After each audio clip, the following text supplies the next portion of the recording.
तारीख थी 12 नवंबर 1996, 1996। यह दिन एक बहुत ही दुखद दिन की तरह यादों में बसा हुआ है। इंडिया के आसमान में एक भयानक एयर एक्सीडेंट हुआ। यह इंसिडेंट चरखी दादरी कस्बे के पास हुआ। यह कस्बा हरियाणा राज्य में है। इंडिया और दुनिया भर में बहुत से लोग एकदम शॉक्ड रह गए थे। यह एक बहुत बड़ी मतलब इमेंस प्रोपोर्शंस की ट्रेजेडी थी। शाम का आसमान एक डरावने मंजर में बदल गया। इस डिजास्टर में दो बड़े एयरप्लेन्स शामिल थे।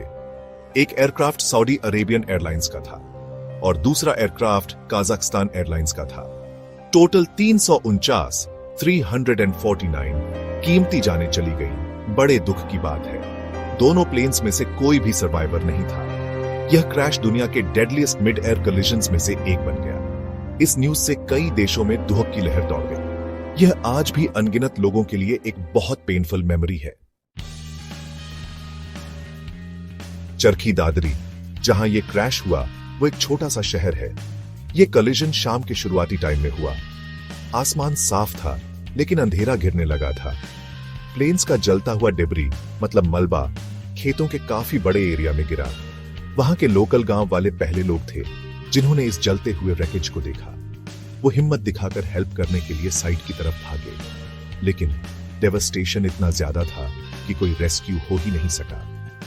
एक पीसफुल शाम अचानक एक भयानक नाइटमेयर में बदल गई थी।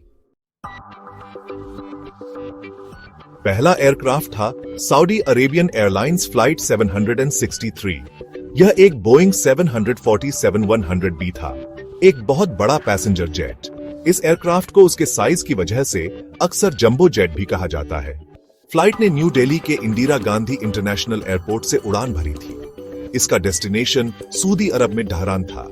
ऑनबोर्ड 289 पैसेंजर्स और 23 क्रू मेंबर्स थे। कई पैसेंजर्स इंडियंस थे जो सऊदी अरेबिया काम के लिए ट्रैवल कर रहे थे। कुछ और लोग पिलग्रिम्स थे जो पवित्र जगहों पर अपनी जर्नी पर जा रहे थे। दूसरा एयरक्राफ्ट कजाकिस्तान एयरलाइंस फ्लाइट 1907 था। यह एक इल्यूशन Il-76 TD था, एक बड़ा 4 इंजन वाला कार्गो प्लेन। हालांकि यह कार्गो के लिए डिजाइन किया गया था, इसे पैसेंजर्स ले जाने के लिए कॉन्फ़िगर किया गया था। यह फ्लाइट शिमकेंट, कजाकिस्तान से एन रूट थी। इसका डेस्टिनेशन भी न्यू दिल्ली का इंदिरा गांधी इंटरनेशनल एयरपोर्ट था। इस फ्लाइट में 27 पैसेंजर्स और 10 क्रू मेंबर्स थे। ज्यादातर पैसेंजर्स किर्गिस्तान के ट्रेडर्स बताए गए थे। वे इंडिया बिजनेस पर्पसेस के लिए आ रहे थे। दोनों aircraft Delhi air traffic control के गाइडेंस में ऑपरेट कर रहे थे। उन्हें अपने फ्लाइट पाथ्स और एल्टीट्यूड्स के बारे में इंस्ट्रक्शंस मिल रहे थे। सऊदी अरेबियन एयरलाइंस का बोइंग 747 अपने असेंट फेज में था। यह दिल्ली से डिपार्ट करने के बाद अपने असाइंड क्रूजिंग एल्टीट्यूड पर चढ़ रहा था। कजाकिस्तान एयरलाइंस का इल्यूशन Il-76 अपने डिसेंट फेज में था। यह दिल्ली एयरपोर्ट पर लैंड करने की तैयारी कर रहा था। उनके रास्ते एक दूसरे को क्रॉस करने वाले थे, लेकिन सेफ वर्टिकल सेपरेशन के साथ। लेकिन यह क्रिटिकल सेपरेशन अनफॉर्चुनेटली मेंटेन नहीं हो पाया। इन दोनों फ्लाइट्स पर जो पैसेंजर्स और क्रू थे वो अलग अलग नेशन से थे। बहुत से इंडियंस, सऊदीज और कजाक्स थे। रिपोर्ट्स में नेपाल, किर्गिस्तान, रशिया और ब्रिटेन के सिटीजन्स का भी जिक्र था। इससे यह ट्रेजेडी एक इंटरनेशनल डिजास्टर बन गई, जिसके ग्लोबल रिपरकशंस हुए। दुनिया के अलग अलग हिस्सों से इतनी सारी जानों का लॉस बहुत डीपली महसूस किया गया। प्रभावित देशों की गवर्नमेंट्स ने अपना गहरा दुख व्यक्त किया। ह्यूमन लॉस का जो स्केल था वो स्टैगरिंग था। इसने एयर ट्रैवल के जरिए लोगों के आपस में जुड़े होने को हाईलाइट किया। सेक्शन 3, चरखी दादरी के ऊपर कोलिजन कॉजेज और इंपैक्ट। इस डिजास्टर की इन्वेस्टिगेशंस लगभग तुरंत शुरू हो गईं। प्राइमरी कॉज असाइंड एल्टीट्यूड को मेंटेन करने में हुई एक एरर की तरफ इशारा कर रहा था। कजाकिस्तान एयरलाइंस के Il-76 को 15,000 फीट तक नीचे आने का इंस्ट्रक्शन दिया गया था। सऊदी अरेबियन एयरलाइंस के बोइंग 747 को 14,000 फीट तक चढ़ने के लिए क्लियर किया गया था।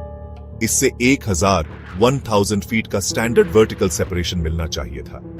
यह सेपरेशन मिड एयर कोलिजन्स को रोकने के लिए बहुत क्रूशियल होता है। लेकिन काजाक एयरक्राफ्ट अपने क्लियर्ड लेवल से नीचे उतरता रहा। यह 14,000 फीट तक नीचे आ गया, जो सऊदी जेट का ही अल्टीट्यूड था। कलिजन लगभग शाम 6:40 लोकल टाइम पर हुआ। इल्यूशिन इल-76 नीचे आ रहा था जब उसके टेल सेक्शन ने बोइंग 747 के लेफ्ट विंग को टक्कर मारी। इंपैक्ट बहुत डेवस्टेटिंग था और हाई कंबाइंड स्पीड पर हुआ। मैसिव बोइंग 747 हवा में ऑलमोस्ट इंस्टेंटली टुकड़े टुकड़े हो गया। इल्यूशिन इल-76 को भी कैटास्ट्रोफिक डैमेज हुआ और वह बिखर गया। दोनों एयरक्राफ्ट कंट्रोल से बाहर हो गए और नीचे खेतों में क्रैश हो गए। रेकेज कई स्क्वायर किलोमीटर्स के एरिया में फैल गया। विलेजर्स ने बताया कि आसमान में आग देखने से पहले उन्हें बिजली कड़कने जैसी आवाज सुनाई दी। Official inquiry justice Ramesh Chandra Lahoti ने की थी। लाहोटी कमीशन ने अपनी रिपोर्ट सबमिट की, जिसमें मेन कॉजल फैक्टर्स बताए गए। Primary blame Kazakhstan airlines flight के कमांडर पर डाला गया। उन्होंने एटीसी इंस्ट्रक्शंस फॉलो नहीं किए थे और असाइंड एल्टीट्यूड से नीचे आ गए थे। कम्युनिकेशन डिफिकल्टीज को भी एक बड़ा कंट्रीब्यूटिंग फैक्टर बताया गया। कजाक क्रू की इंग्लिश लैंग्वेज में प्रोफिशिएंसी लिमिटेड थी। इससे एयर ट्रैफिक कंट्रोलर्स के साथ मिसअंडरस्टैंडिंग्स हो सकती थी। कजाक फ्लाइट के रेडियो ऑपरेटर ने 15,000 फीट पर मेंटेन करने की रिपोर्ट दी, जबकि वे उससे नीचे थे। कई और फैक्टर्स ने भी इस कैटास्ट्रोफिक इवेंट में कंट्रीब्यूट किया। उस टाइम दिल्ली में एयर ट्रैफिक कंट्रोल का इंफ्रास्ट्रक्चर काफी पुराना था। एयरपोर्ट में प्राइमरी रेडार तो था, लेकिन सेकेंडरी सर्वेलेंस रेडार या एसएसआर नहीं था। एसएसआर कंट्रोलर्स को एयरक्राफ्ट का ऑल्टीट्यूड ऑटोमेटिकली बताता है, जिससे वॉइस रिपोर्ट्स पर निर्भरता कम हो जाती है। Furthermore, traffic collision avoidance systems या टीसीएस इंडिया में सभी एयरक्राफ्ट पर मैंडेटोरी नहीं थे। टीसीएस एक ऑन बोर्ड सिस्टम है जो पायलट्स को पोटेंशियल कोलिजन रिस्क्स के बारे में अलर्ट करने के लिए डिजाइन किया गया है। अगर दोनों में से किसी भी प्लेन में फुली ऑपरेशनल टीसीएस होता तो शायद यह डिजास्टर टल सकता था। इंडियन एयर स्पेस में बढ़ती एयर ट्रैफिक डेंसिटी ने भी मौजूदा सिस्टम्स पर प्रेशर डाला। सेक्शन 4 आफ्टरमैथ और एविएशन सेफ्टी इंडिया के लिए लेसन्स लर्न्ड। क्रैश के तुरंत बाद केओस और कंफ्यूजन का माहौल था। इमरजेंसी सर्विसेज, पुलिस और एयरफोर्स पर्सनल घटनास्थल पर पहुंचे, लेकिन इंपैक्ट की इंटेंसिटी इतनी ज्यादा थी कि कोई सर्वाइवर नहीं बचा।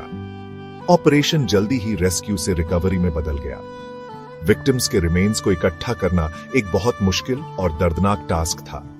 डेब्री फील्ड बहुत बड़ा था और अंधेरे ने शुरुआती एफर्ट्स में दिक्कत पैदा की। लोकल विलेजर्स ने अथॉरिटीज को बहुत इनवैल्यूएबल असिस्टेंस दी। वह मंजर यूनिमैजिनेबल डिस्ट्रक्शन और गहरे दुह का था।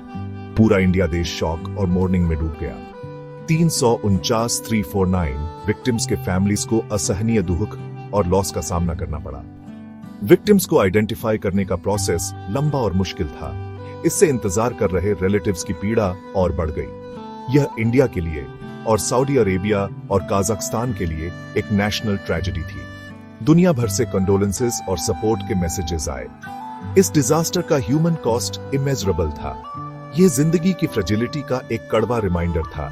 Charkhi Dadri mid air collision बड़े बदलावों के लिए एक कैटलिस्ट बन गया।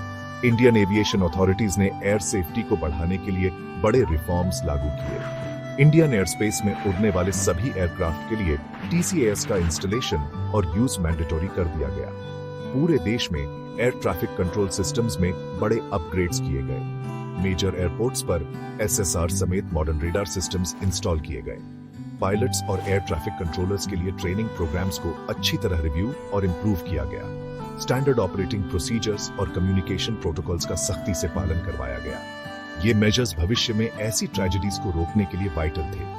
चरखी दादरी डिजास्टर की मेमोरी आज भी गंभीर है, लेकिन इस ट्रेजेडी से सीखे गए लेसन्स बहुत गहरे रहे हैं। इसने एविएशन सेफ्टी को सबसे ऊपर प्रायोरिटाइज करने की एब्सोल्यूट नेसेसिटी को हाईलाइट किया।